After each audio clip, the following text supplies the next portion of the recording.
Olá, irmãos, tudo bom? A paz do Senhor. Espero que todos estejam bem. Aqui quem está falando é Arthur. E hoje nós vamos continuar a leitura bíblica de onde nós paramos da última vez. Mas antes disso, vamos orar. Senhor Jesus, Senhor, agradecemos a Deus por mais gente de vida que você nos dá. Senhor, agradecemos, Senhor, pela tua paz, pela tua bênção, por tudo que tem feito em nossas vidas. Agora vem pedir que o Senhor nos abençoe com o Santo Espírito para que nós possamos entender tudo que está escrito aqui no teu santo livro. Em nome do seu Filho amado Jesus. Amém. Amém. Marcos 12, lavradores maus. Depois Jesus começou a falar por meio de parábolas. Ele disse: Certo homem fez uma plantação de uvas e pôs uma cerca em volta dela. Construiu um tanque para pesar as uvas e fazer vinho, e construiu uma torre para o vigia. Em seguida, arrendou a plantação para alguns lavradores e foi viajar. Quando chegou o tempo da colheita, o dono enviou um empregado para receber a sua parte. Mas os lavradores agarraram o empregado, bateram nele e o mandaram de volta sem nada. O dono mandou mais um empregado, mas eles bateram na cabeça dele e trataram de modo vergonhoso. E ainda foi mandado mais um para lá, Perdão. E ainda foi mandado para lá mais um, mas os lavradores o mataram. E o mesmo aconteceu com muito mais. Uns foram surrados e outros foram mortos. E agora a única pessoa que o dono da plantação tinha para mandar lá era o seu querido filho. Finalmente ele o mandou, pensando assim: o meu filho eles vão respeitar. Mas os lavradores disseram uns aos outros: Este é o filho do dono, ele vai herdar a plantação, vamos matá-lo e a plantação será nossa. Eles agarraram o filho e o mataram e jogaram o corpo fora da plantação.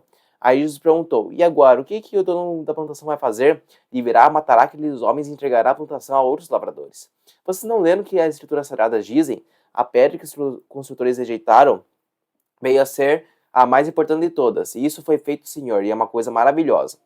Os líderes judeus sabiam que a parábola era contra eles e quiseram prender Jesus, mas tinham medo do povo, por isso deixaram Jesus em paz e foram embora. A pergunta sobre os impostos. Depois mandaram que alguns fariseus e alguns membros do partido de Herodes fossem falar com Jesus, a fim de conseguirem alguma prova contra ele. Eles chegaram e disseram: Mestre, sabemos que o senhor é honesto e não se importa com a opinião dos outros. O senhor não julga pela aparência, mas ensina a verdade sobre a maneira de viver que Deus exige. Diga, é ou não é contra a nossa lei pagar impostos ao imperador romano? Devemos pagar ou não? Mas Jesus percebeu a malícia deles e respondeu: Por que é que vocês estão procurando uma prova contra mim? Traga uma moeda para eu ver. Eles trouxeram e ele perguntou: De quem são o nome e a cara que estão gravados nessa moeda? Eles responderam: São do imperador. Então Jesus disse: Deem ao imperador o que é do imperador e deem a Deus o que é de Deus. Eles ficaram admirados.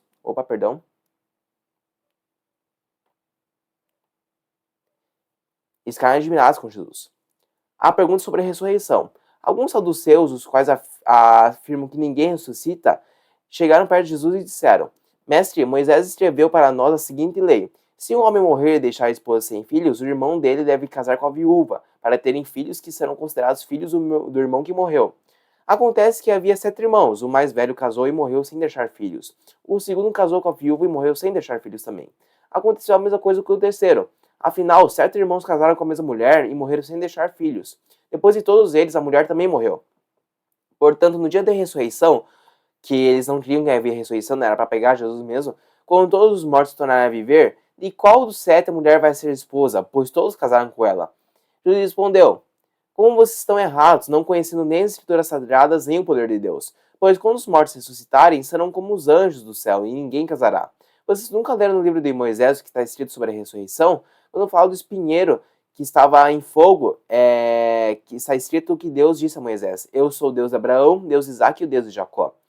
E Deus não é Deus de mortos, e sim Deus de vivos. Vocês estão completamente errados. O mandamento mais importante.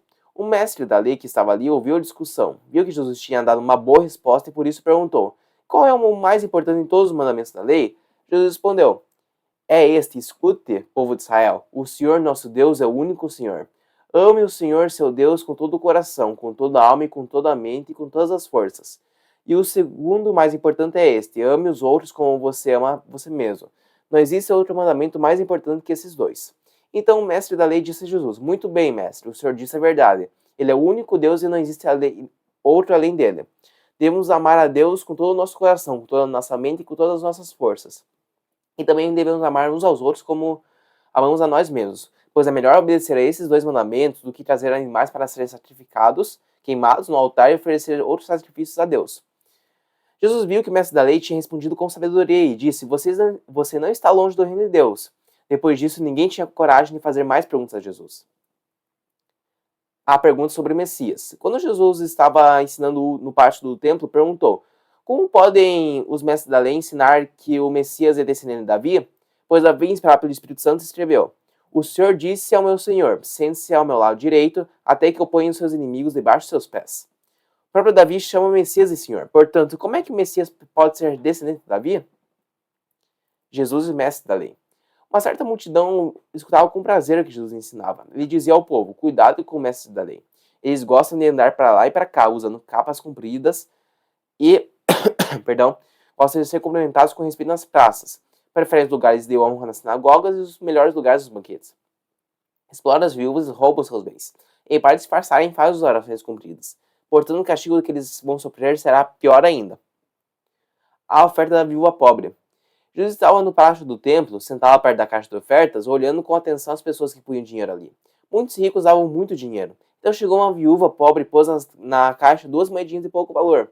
Aí Jesus chamou os discípulos e disse: Afirmo a vocês que isto é verdade. Esta viúva pobre deu mais do que todos, porque os outros eram o que estava sobrando. Porém, ela, que é tão pobre, deu tudo o que tinha para viver.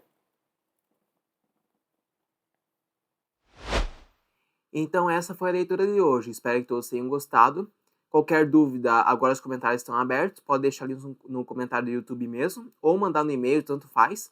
Que volta e meia eu olho os e-mails. Então pode mandar ali no e-mail qualquer comentário, qualquer dúvida que vocês tenham a respeito dos vídeos.